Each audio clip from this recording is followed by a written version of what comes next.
اللهم صل وسلم وبارك على سيدنا محمد. يلا نبدأ. يلا نبدأ. اه بس قبل ما نبدأ ما تنسوش تعملوا لايك وتعملوا اشتراك عشان يوصل لكم كل جديد، وما تنسوش توصلوا الفيديو ده ل100,000 لايك عشان يوصل لكم الجزء التاني منه. 100,000 لايك. أمم. طب ما نقفل احسن يا مرة، لان عمرنا ما هنجيب ال 100,000 لايك دي. ما هنجيبوهاش، ما عندناش عاملين فيديوهات الأسئلة دي ليه؟ ما امال هنجيبوهاش. هنعملها اسئلة ايه؟ قولي يا لول، عايزينهم كام لايك بس؟ احنا يا دوب بنجيب 10 20، عايزة كام؟ 100,000 لايك برضه مصممة؟ طب يلا نبدأ يا لول احسن. يلا مين اللي هيبدأ؟ أنا. يلا.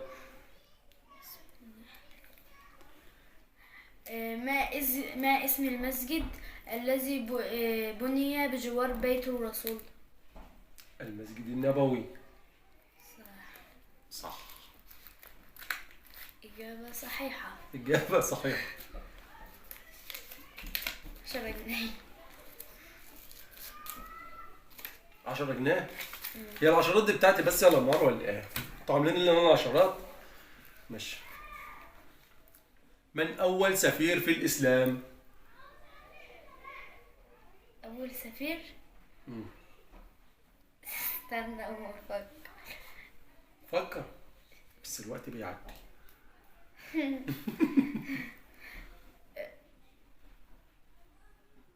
مصعب كان مصعب ابن ايه؟ مصعب بن عمير.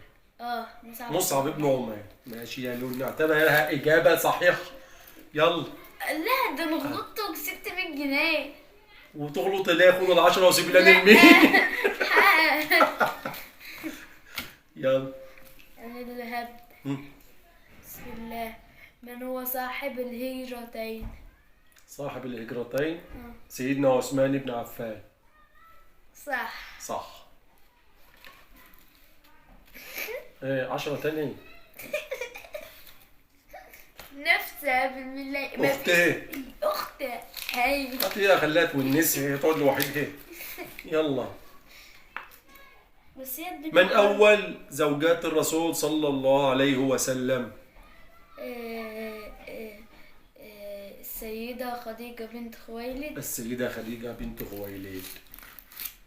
جالك أختي اللي معاك يا لمار 100 كمان يا حلاوة. يعني أنت إيه؟